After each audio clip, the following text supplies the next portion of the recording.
لبيك اللهم لبيك لا شريك لك لك لبيك إن الحمد والنعمة لك والملك لا شريك لك. Vamos a seguir con lo del Ghazali. Habíamos hecho una paginita y pico nada más. Introduce el tema del arrepentimiento como la primera de las estaciones espirituales. El arrepentimiento es el comienzo del camino, ¿sí? Después se va a mostrar que de alguna manera hay un gran arrepentimiento que está en el principio y después hay numerosos mini arrepentimientos que son como rectificaciones que uno va teniendo en su camino, ¿sí? La palabra tauba, arrepentimiento, como vimos la vez pasada, significa darse vuelta, o sea, corregir la dirección en que uno va a dirigir, volverse hacia. Por eso digamos, el uso de la palabra arrepentirse en el Corán se interpreta como arrepentirse hacia Allah, o sea, volverse hacia Allah. Bueno, vamos a ver el capítulo vamos a verlo por lo menos empezando, que tiene que ver con la virtud y la recompensa espiritual del arrepentimiento. Dice, debe saber que Allah Ta'ala le ordena el arrepentimiento a todos los creyentes y a todos los seres humanos cuando dice, arrepentíos o volveos todos hacia Allah arrepentidos, oh creyentes, quizás así triunféis. El falah es al que nos llama, digamos, el adán, que es el triunfo y la felicidad, la victoria, digamos, solamente puede venir tras el arrepentimiento. Esto es una orden. Tubu illallah, jamian, volveos hacia Allah todos, ¿sí? Arrepentidos Allah todos. O sea, daos vuelta de donde ustedes vienen enfocados, vuélvanse hacia Allah. Hay otras aleyas también, vamos a ver que están en la nota, que dice, por ejemplo, oh creyentes, volveos a Allah con un arrepentimiento sincero. Esta también es una ley muy importante y muy citada.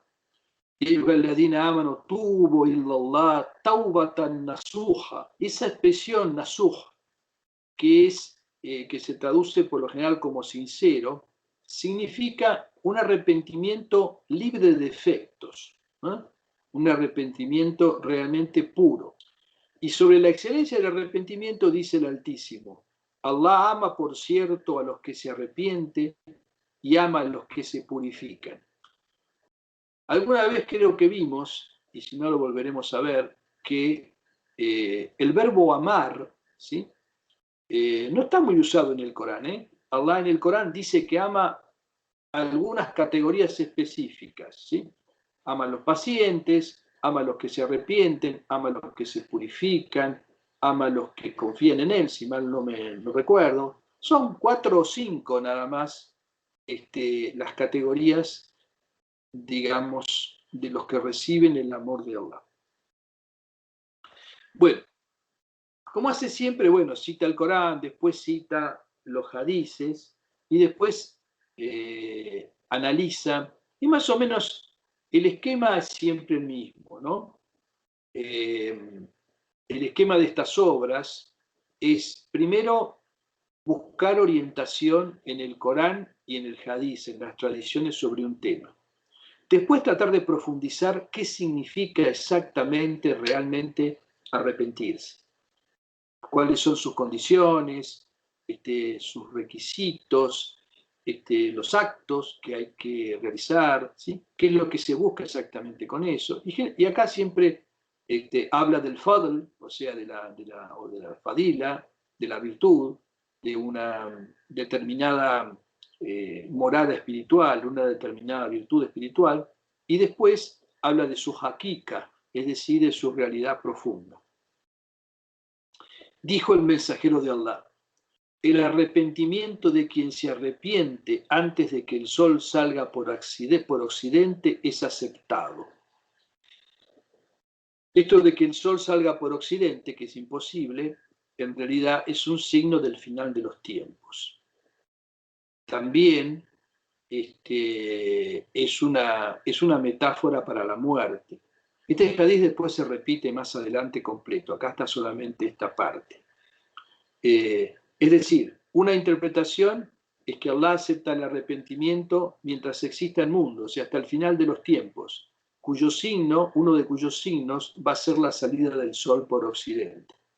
Otra interpretación es que Allah subhanahu wa ta'ala acepta el arrepentimiento de la persona hasta el momento en que su espíritu parte del exilio occidental. ¿Sí? ¿Qué es el exilio occidental? Es una manera en la cual los sabios, algunos sabios, pensadores, e inclusive gente del sufismo, han representado o simbolizado el destino del alma. ¿Sí? El alma es hija del espíritu, nace en este mundo dentro de un cuerpo, ese cuerpo está en el occidente, es decir, en la tierra de la oscuridad. Occidente representa la oscuridad porque ahí el sol se pone. Y Oriente representa la luz porque por ahí el sol sale. Entonces, esto sería hasta que el sol salga por occidente, hasta que el espíritu se libere de su exilio en la morada de la oscuridad.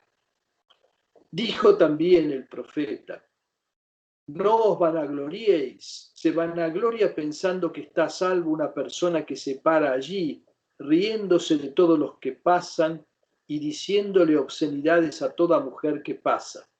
No se irá de ese lugar sin estar condenado al infierno a menos que se arrepienta. Y dijo también: por Allah, que yo le pido perdón a Allah y me arrepiento 70 veces por día. Esto creo que después lo trata, después se pone a pensar. Inclusive hay muchos, hay algunos hadices donde gente le preguntó al profeta: ¿para qué pedís perdón? ¿Sí? En realidad, si todo te ha sido perdonado. Vieron que dice la sura 48, al principio, en el versículo 2, dice, sura 48 creo que es, sí, la sura al-Fath, dice, para que Allah te perdone todo lo que pasó de tus faltas y lo que vendrá. Entonces, ¿por qué el profeta pide perdón? ¿Sí? ¿O por qué se arrepiente? ¿De qué tiene que arrepentirse el profeta? Bueno, después lo explica, después más adelante lo explica. Y esa explicación nos enseña también que no hay un solo arrepentimiento, que hay arrepentimientos cada vez más sutiles, porque hay desvíos cada vez más sutiles del sendero recto. Bueno, después la aceptación del arrepentimiento y el perdón. Sobre la aceptación del arrepentimiento hay una serie de citas coránicas que el autor no pone acá en esta obra, pero sí en la obra principal, que dice así: Él es quien acepta el arrepentimiento de sus siervos. Dice: perdona los pecados y conoce lo que hacéis. Él es perdonador del pecado, aceptador del arrepentimiento. Allah, digamos, uno de los nombres de Allah es Tawwab. Tawwab. ¿Qué quiere decir Tawwab?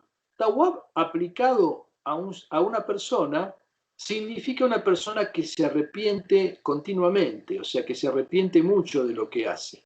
Eso sería la palabra, el significado de Tawwab. ¿Pero qué quiere decir en Allah Tawwab? Subhanahu wa ta'ala. Bueno, en Allah, Tawwab quiere decir que él acepta el arrepentimiento una y otra vez. Bueno, y acá vienen un montón de hadices sobre el tema del arrepentimiento. Cuando alguien se arrepiente de sus pecados, Allah hace que los ángeles que los registraron los olviden, y asimismo hace que los olviden sus manos, sus pies y los lugares donde pecó, para que cuando se presente ante él no den testimonio en su contra. O sea, el arrepentimiento es como, digamos, el arrepentimiento sincero, verdadero, es como dejar el papel en blanco. O sea, se borra del registro. Y alguna vez inclusive hemos escuchado, porque lo dicen los babas y los shejs y demás, que cuando uno se arrepintió, inclusive se olvida de sus propias faltas. O sea, como que ya no le pesan. Más aún, sabemos que en el juicio, los miembros corporales van a dar testimonio de lo que hicieron. Entonces, como que cada miembro guarda registro de lo que hace. Por ejemplo, la lengua guarda registro de lo que dije de mal, calumniando, hablando de otros, ¿sí? Diciendo pavadas, etcétera, etcétera. O sea, cuando yo uso un miembro de mi cuerpo para algo para lo cual no fue creado, o sea, para algo que contradice su realidad, de alguna manera lo estoy cargando con un registro negativo. Y el arrepentimiento limpia eso, porque en realidad, como dijimos otras veces, el mal forma parte del gurur, o sea, de la ilusión. ¿Sí? El mal realmente no existe. Cuando aparece la luz del arrepentimiento, se desvanece la ilusión y el mal desaparece. El mal es como solamente se mide como un alejamiento del bien. No existe metafísicamente, porque Allah, el Creador, es todo bondad, benevolencia y misericordia. Solamente en la ilusión del ser humano existe el mal. Dijo también el profeta, Allah Ta'ala acepta el arrepentimiento de su siervo incluso hasta antes de que su espíritu llegue a su garganta y se transforme en los estertores de la muerte. O sea, hasta el último momento.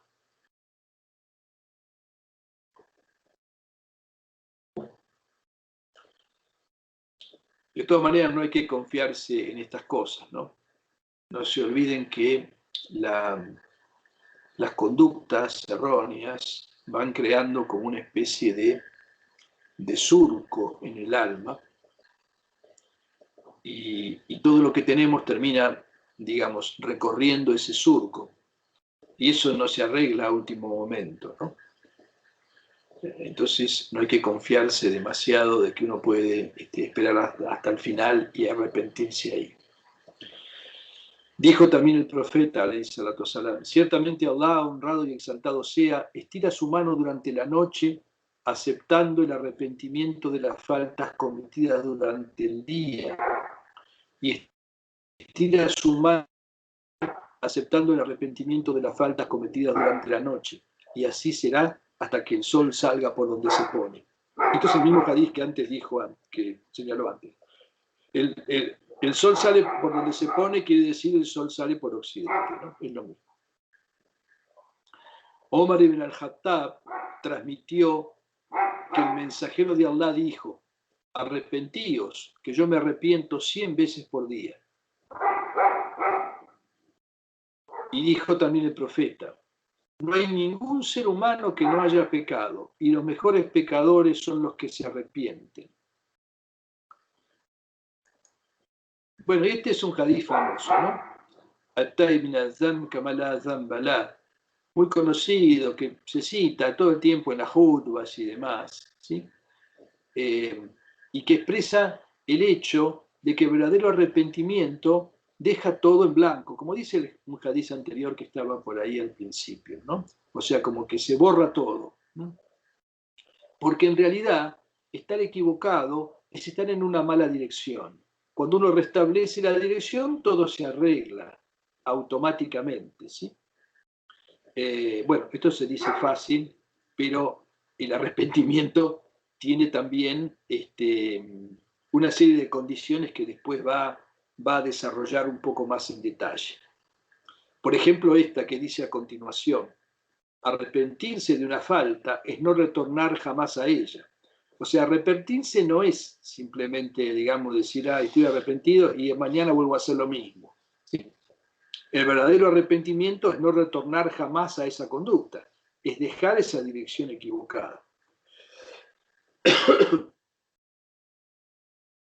Este hadiz, el profeta le dice: oh Aisha, respecto de lo que dice mi Señor, esos que se dividieron en su religión formando partidos diferentes, tú no tienes nada que ver con ellos, son los herejes, hazlo olvida, la gente que cambia lo que Allah ha revelado, ¿no? Lo que trae cosas nuevas y creen que su sabiduría es superior a la de Allah. Eso es la vida en realidad, ¿no? Porque vida, ¿sí? Es una palabra que está todo el tiempo en la boca de la gente de musulmanes que están juzgando a otros musulmanes por sus conductas y por sus actos y diciéndole que esas cosas que están haciendo son una innovación, ¿sí? Guárdense de esa actitud. Bueno, entre nosotros difícilmente exista eso, ¿no? Pero si un día llegan a saber un poquito más del din y demás, algún día van a caer en juzgar a otro porque no hace algo según la sunna o lo que uno conoce de la sunna. Entonces va a decir, eso que está haciendo es una bid'ah, o sea, es una innovación. Ustedes no están mucho en contacto con esta gente y no escuchan tanto esto, pero es sumamente común. Todos pueden arrepentirse excepto ellos. No hay arrepentimiento para ellos. Yo los aborrezco y ellos me aborrecen. Bueno, esta es una historia de Ibrahim que está muy buena, ¿sí? Cuando Ibrahim fue llevado al cielo, vio a un hombre fornicando con una mujer en este mundo y entonces le suplicó a Allah que los destruyera. Luego vio a otro fornicando, zina, la palabra zina, ¿sí? Quiere decir haciendo eso sin estar casados, ¿no? Eso significa fornicar, ¿no? Bueno, luego vio a otro cometiendo un pecado análogo y también suplicó en su contra. Entonces Allah le habló por inspiración diciéndole: oh Ibrahim, deja que mis siervos obtengan el resultado de uno de 3 actos. Si se arrepienten, lo aceptaré. Si piden perdón, los perdonaré. Y si tienen un hijo que me adora, haré que sea útil para sus padres. ¿No sabes que uno de mis nombres es As-Sabur, el paciente, o el muy paciente, ¿no? Podría decirse también. Bueno, eso tenemos, ¿no? Somos rápidos para juzgar. Inclusive esto lo pone directamente en Ibrahim. Y en realidad, Allah es paciente con sus siervos. Los deja hacer. Puede ser que de esa fornicación surja un hijo que después ayude a sus padres a conducirse por el buen camino. ¿Está? Si dependía del ser humano, el ser humano castigaría todo con rigor, ¿sí? Y haría un gran desastre. Pero Allah es Rahman y Rahim, o sea, cubre a todos con su misericordia. Hay que reflexionar en estos hadices así que hablan de determinadas situaciones, que son como cuentos, ¿no? Que tienen una enseñanza. Bueno, o fíjense lo que dice esto, que de alguna manera tiene que ver con el tema del destino, ¿no? Aisha transmitió que el mensajero de Allah dijo: Allah Ta'ala no se entera del arrepentimiento de un siervo por una falta que él ya no haya perdonado antes de que se le pida perdón. Es decir, la falta, el pedido de perdón y el arrepentimiento ya están o ya fueron decretados por Allah Subhanahu wa Ta'ala, ¿sí? ¿Ah? No hay que creer que eso es como un proceso que yo decido que hago o que no hago, ¿no? Pero igual no me voy a meter en esa historia que es bastante complicada. Solamente podemos decir lo que sabemos, que a cada uno le es facilitado aquello para lo que fue creado.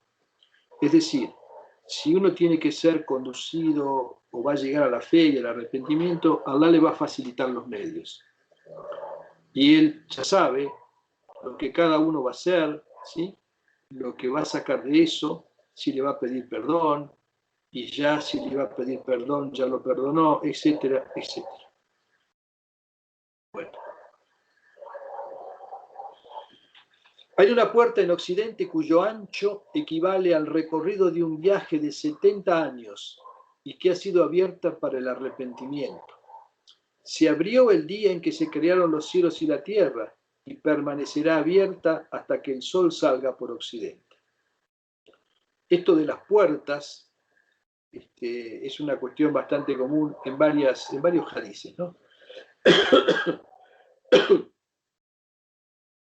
Se habla de puertas que hay en el paraíso para distintas categorías de creyentes, los ayunantes, los arrepentidos, los generosos, etc. Dice, los lunes y los jueves, que son días especiales, por eso se recomienda en ellos ayunar y en ellos se hacen las letanías de la tarika, etc., ¿no? Los lunes y los jueves se exhiben las acciones de las criaturas, se acepta el arrepentimiento del que se arrepiente y se perdona a quien pide perdón. Pero aquellos cuyos corazones están llenos de soberbia siguen como están. Bueno, este también es un hadiz muy importante, que está compuesto de un hadiz que ya dijo antes, pero que añade la primera parte, que es lo que importa acá. El arrepentido es amado por Allah. Ataib Habibullah. Y nuevamente aparece el tema del amor como una cosa que, digamos, como una especial aceptación del arrepentimiento. Uno se convierte en un Habibullah, en un amado de Allah, que ustedes saben que Habibullah es el laqab, es decir, el título honorífico del profeta Muhammad, sallallahu alaihi wasallam, ¿no?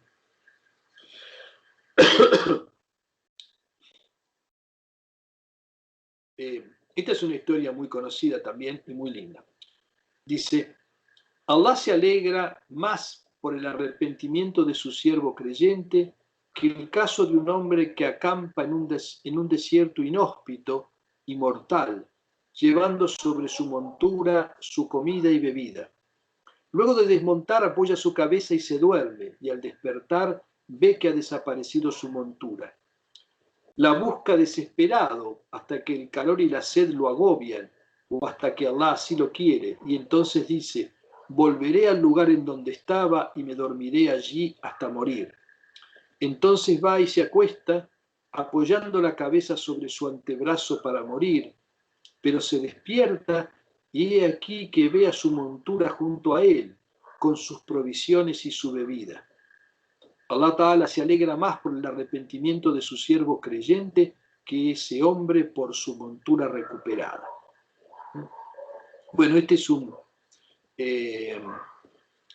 hadiz famoso. Esta redacción del hadiz está en Kut al-Kulub, que es una obra muy linda, es uno de los grandes manuales del sufismo, ¿no? La segunda parte ya fue mencionada antes y está vinculada con lo que dice Allama, por cierto, a los que se arrepienten. Bueno, piensen en esa cuestión, ¿no? Cómo Allah puede recuperar a alguien, inclusive que ha llegado hasta la desesperación. ¿No? O sea, como que se ha entregado. El hecho de entregarse de alguna manera tiene mucho que ver con esto, ¿sí? Porque en realidad ni siquiera tenemos la fuerza para arrepentirnos verdaderamente. Si no fuera por la ayuda de Allah, nuestro arrepentimiento nunca llegaría a ser realmente sincero y completo. Es muy difícil superar todas esas tendencias internas que tenemos. Sumamente difícil. Pero si hacemos algo, Allah ayuda. Ese es un poco el sentido que tiene esto. Bueno, y acá, luego de hablar del fadl, o sea, de la virtud, empieza a hablar de la hakika, ¿sí? Hakika tutaw, o sea, la realidad del arrepentimiento. Bueno.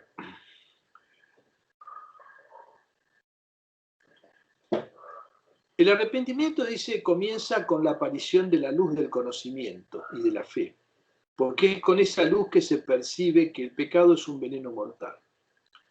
La palabra pecado mucho no me gusta, la verdad, porque tiene una connotación cristiana muy fuerte, ¿no? Hay muchas palabras en árabe. Está la palabra zamb, que se puede traducir como como una carencia, como una falta, que es la que aparece la mayor parte de las veces. Está la palabra hatía, que también es una falta. Está la palabra zilla, que es un deslizo, un traspié, digamos. Hay un montón de palabras para designar distintos tipos de faltas. En realidad, el significado de la falta es que se hace un vacío en nosotros que deja de ocupar el espíritu, para decirlo de alguna manera. Es como una especie de grieta, para usar una palabra muy de moda. Eso de alguna manera es la falta. Algunos representan la falta en algunos hadices muy conocidos como una mancha, ¿sí? Como una mancha que aparece en el corazón. ¿Sí? Esa mancha que aparece en el corazón lo que hace es ocultar la luz del espíritu. Hay que entender, digamos, la falta en ese sentido.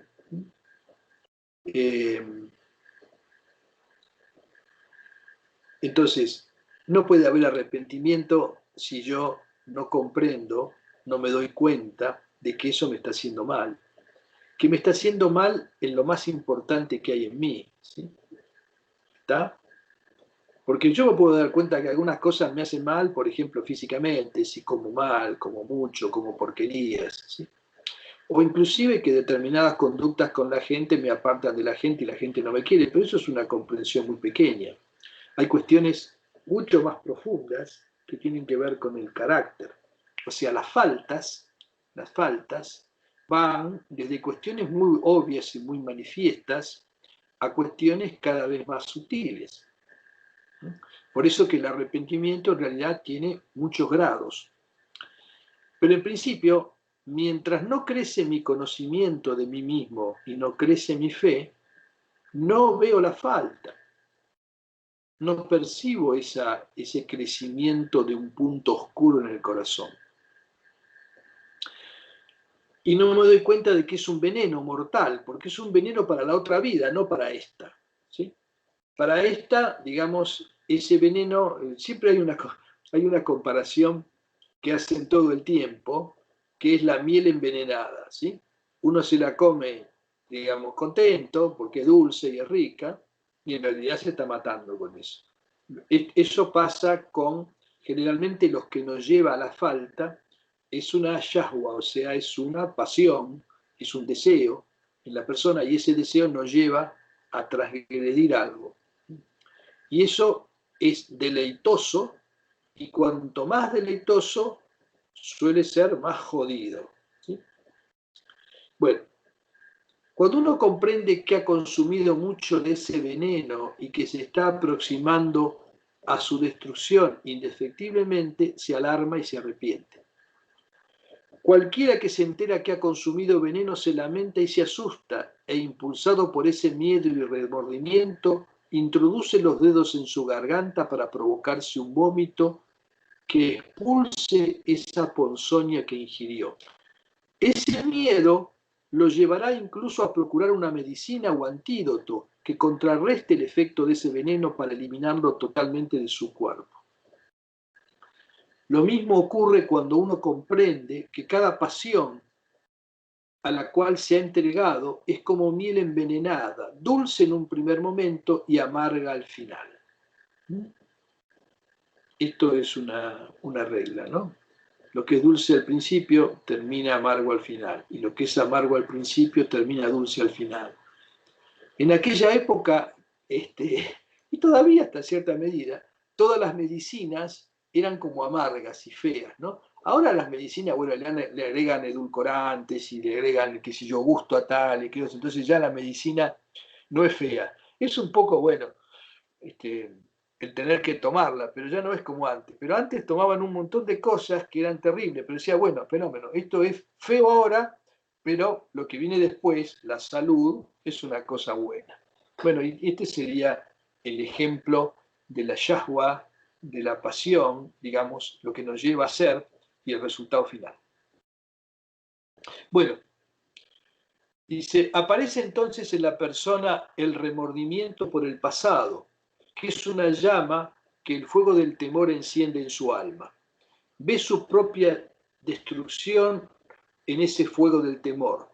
Ese fuego quema en su interior la pasión y el ansia, transformando su concupiscencia en remordimiento. El remordimiento es eso, ¿no? Fíjense que el remordimiento, que es el primer estadio y el más importante, que es un dolor interno. Uno ha hecho algo y se da cuenta que eso está mal, ¿sí? que ha provocado un daño en otro, un daño en uno mismo. Entonces siente un dolor interno. Ese dolor interno, de alguna manera, oblitera ese deseo que lo llevó. Ese deseo puede haber sido un ataque de ira, digamos, o de querer tener cierta cosa y se la quité a otro, en fin, muchas cosas, ¿no? Pero cuando aparece ese dolor, uno ya no puede ejercer ese deseo o esa pasión como antes. Por eso es muy importante la aparición del remordimiento, como después va a decir, ¿no? Que como es una parte importante en el mecanismo para cambiar. Entonces dice, toma la decisión de cortar con el pasado y no retornar jamás a él en el futuro.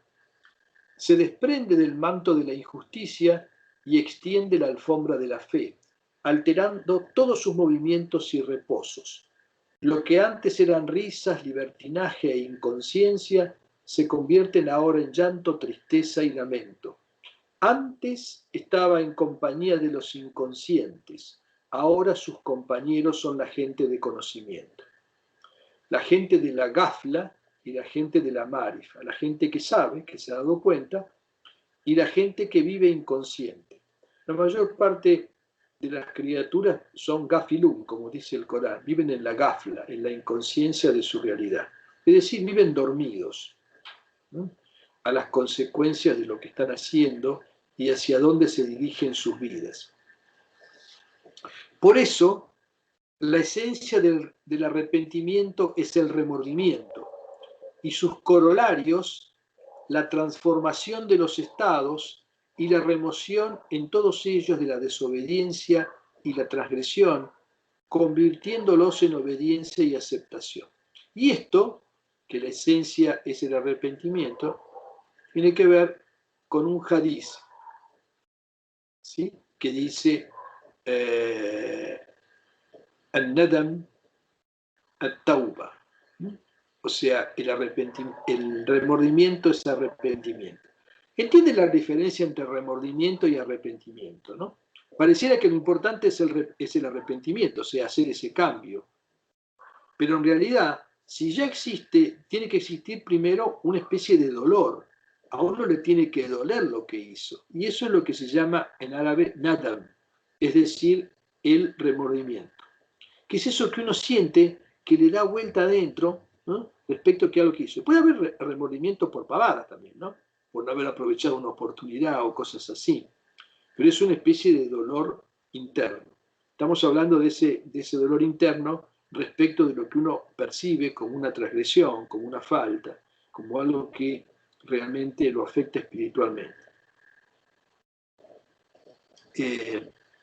Bueno.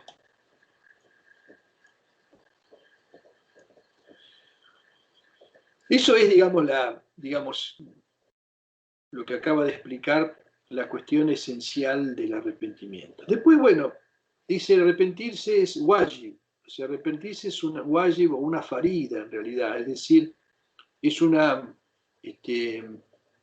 obligación, digamos, para el ser humano y atañe a todas las personas.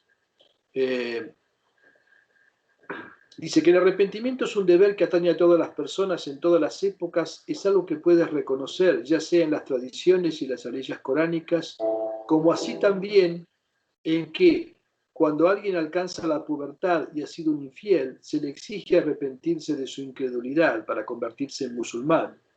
Y que si es un musulmán y adhiere a esa fe imitando a su madre y a su padre, eso es solo una declaración que hace con su lengua, mientras su corazón sigue sumido en la inconsciencia. Es su deber arrepentirse de esa distracción para que su corazón tome conciencia y despierte a la realidad de la fe. No nos referimos con esa conciencia a que domine las pruebas racionales, como se hace en la teología, porque esto no es obligatorio para todos, sino a que el poder de la fe se imponga en su corazón y lo domine para que solo siga sus preceptos. O sea, no es necesario para salir de esa inconsciencia conocer en profundidad cuál es el significado de la fe desde el punto de vista teológico, ¿sí? Porque en realidad eso es una cosa muy difícil que no todos pueden abarcar. Lo importante es que la fe y lo que la fe trae, a través de la enseñanza del Corán, del Hadith y demás, sea lo que gobierne mi vida y no mis pasiones, digamos, mis deseos y mi condición animal como ser humano. Lo que no quita, bueno, como ya lo hemos visto mil veces, bueno, que las cosas que tenemos, cada parte tiene, digamos, una manera de expresarse con contención y con moderación, etc. El problema de la condición animal nuestra, porque nosotros somos seres en ese sentido heterogéneos, tenemos una porción angélica y una porción animal, somos una mezcla muy rara, y si nuestra porción animal nos tira para abajo, degrada lo angélico, y por eso dice el Corán, son peores que bestias, ¿sí? Y si llegamos a llevar eso bajo que tenemos hacia arriba, realizamos una hazaña que supera a la, digamos, a la hazaña de los ángeles, que no tienen ese lastre en su creación, en su naturaleza. Bueno, dice, y solo obedecerá realmente sus preceptos cuando todo lo que ocurre en el reino de su cuerpo esté a las órdenes de la fe y no bajo el control de Shaitán. Si hay pecado, la fe es imperfecta, y por eso es que el mensajero de Allah dijo, no fornique el adúltero siendo un creyente en el momento en que lo hace, ni roba el ladrón siendo un creyente cuando lo hace. Esto es una cuestión muy, muy interesante. Es como que de alguna manera se apaga la fe en el momento de cometer alguna falta grave. No coexisten en el mismo momento en el corazón de la persona la luz de la fe, ¿sí? Y la yahwa, o sea, la pasión que lo lleva a eso. Él no quiso decir, dice Al-Ghazali, que un creyente es un incrédulo en esas circunstancias, sino que la fe tiene muchas ramas y niveles. Uno de esos niveles es que uno sepa que la fornicación es un veneno mortal, ya que si lo sabe lo evitaría como cualquier persona evita beber veneno. Por consiguiente, en esa circunstancia, el poder de la pasión en el fornicador ha derrotado a su fe, porque el zina es un destructor y hace que la fe se desvanezca en la inconsciencia, como cuando el humo de las tinieblas de la duda cubre la claridad del conocimiento y la fe. ¿Se entiende lo que dice, no? De alguna manera, cuando predomina en nosotros una pasión, borra todo lo demás, ¿sí? O sea, como que en el momento estamos captados por eso, ¿no? Y no nos damos cuenta de que eso nos lleva a algo malo. Si realmente lo supiéramos y tuviéramos conciencia, entonces tendríamos la fuerza para evitarlo, porque veríamos realmente sus consecuencias. El problema es que no vemos las consecuencias de lo que hacemos. A veces de cosas muy sencillas, ¿sí? Como tratar mal a la gente, por ejemplo.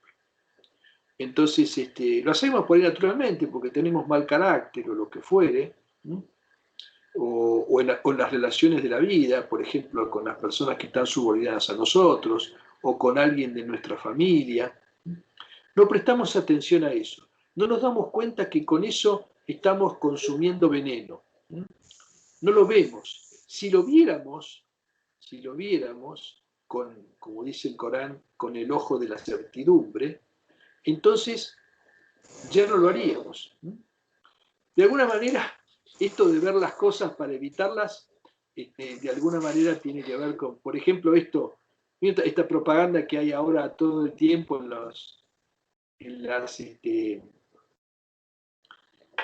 los paquetes de cigarrillos, en las cosas de tabaco, que te muestran el coso todo esto, y así todo, la persona ve el pulmón todo carcomido por el cáncer, y te dicen, pero igual no lo deja, ¿sí?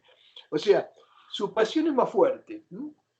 Solamente es el día que se ve a sí mismo, el fumador que el día que se ve a sí mismo y que le dicen tenés una mancha en el pulmón, ahí puede ser que finalmente se arrepienta. Y a veces ni siquiera con eso. En fin, wallahu alam. El Islam no es la religión del futuro, el Islam es la religión eterna, es el din de la fitra del ser humano, es el din de los profetas anteriores a Muhammad que dicen en el Corán somos musulmanes. No hay dos din, ¿sí? Hay un solo din que es el din de la fitra, que todos han seguido, aunque después sus disposiciones puedan variar, y es el din que se adapta naturalmente a la naturaleza humana. El profeta Muhammad está claramente definido en el Corán, ¿no? De muchas maneras, inclusive delimitando bien su función. No me animo a definir al profeta, ¿no? Lo han hecho los poetas, lo han hecho los auliyá. Yo creo que la esencia del Nabi alayhi salatu wasalam es que él es la primera luz manifestada por Allah. Es en realidad el alfa y el omega. En realidad todo lo que está por debajo de él es una expresión de su realidad. Por eso cuando le dijo el profeta a Jabir ibn al-Alladi, antes de que fuera creado Adán, ya existía la luz de tu profeta. Y ese es un secreto importante si uno lo medita, ¿no? En realidad, como que toda la creación, todo lo que existe, de alguna manera, está justificado por su existencia. Es simplemente el peso de la fe y el peso de la certidumbre que se ha ido sumando con los años y que me ha ido dando pruebas. Entonces eso sí es lo que me permite ver la enfermedad como una contingencia más de este mundo, digamos, que todos padecen y yo no la estoy pasando todavía por lo menos tan mal en ese sentido, ¿no? La experiencia de la muerte es claramente una experiencia central. Creo que es un hadith qudsi, dice Allah, nada lamento tanto como en ponerle a mi siervo creyente la muerte, porque sé que la detesta. Yo creo que la partida tiene que ser tanto más serena cuanto ha sido la fuerza de la fe, ¿no?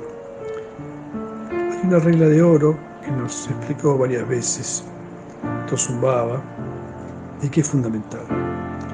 Cuando vayas a hacer algo, fíjate si eso que vas a hacer te beneficia solamente a vos y no beneficia a nadie más. Si es así, mejor no lo hagas. Si te beneficia a vos y beneficia también a otro, entonces sí puedes hacerlo. Y si te perjudica a vos y beneficia al otro y conseguís hacer eso, ese es el grado más elevado. Es el izar, es el altruismo, en donde uno, digamos, entrega su parte de la acción. Yo creo que esa regla de oro es clave para vivir. Si alguien la pone en práctica, realmente alcanza la felicidad. Sacrificarse por el otro, perjudicándose uno mismo, ese es claramente el grado más elevado. Walhamdulillahi Rabbil Alamin wa bihi nasta'in.